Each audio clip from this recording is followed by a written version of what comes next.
Hello all, welcome to Chaturya's life style.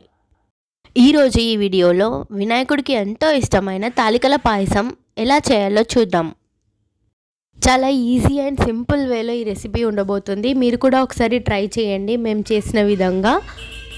మేము ఇక్కడ బెల్లం వాడి పాయసం చేసాము. మీకు కావాలంటే చక్కెర కూడా వాడుకోవచ్చు. చాలా బాగా ఉంటుంది ఈ రెసిపీ.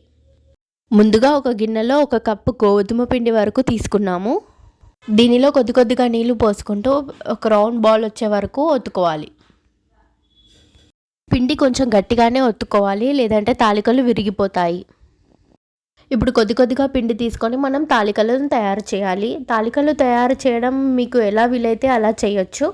ఇక్కడ మా అత్తయ్య మాత్రం ఇలా పొడుగా తాల్చి దాన్ని విరిచి మళ్ళీ కొద్దిగా సన్నగా అని దాంట్లో వేస్తున్నారు.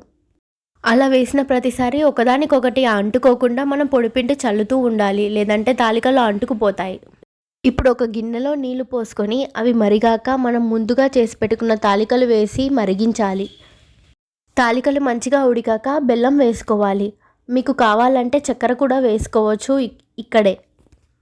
ఇప్పుడు వేరొక గిన్నెలో 1/2 కప్ గోధుమ పిండి వరకు తీసుకొని అందులో నీళ్లు పోసుకుంటూ మంచిగా కలుపుకోవాలి. ఇలా పల్చగా కలుపుకోవాలి. దోశ బ్యాటర్ కన్సిస్టెన్సీలో ఉంటే సరిపోతుంది, ఇంకా పల్చగా అయినా పర్వాలేదు. ఇప్పుడు మనం బెల్లాన్ని వేసాం కదా, అది మంచిగా ఉడుకుతుంది.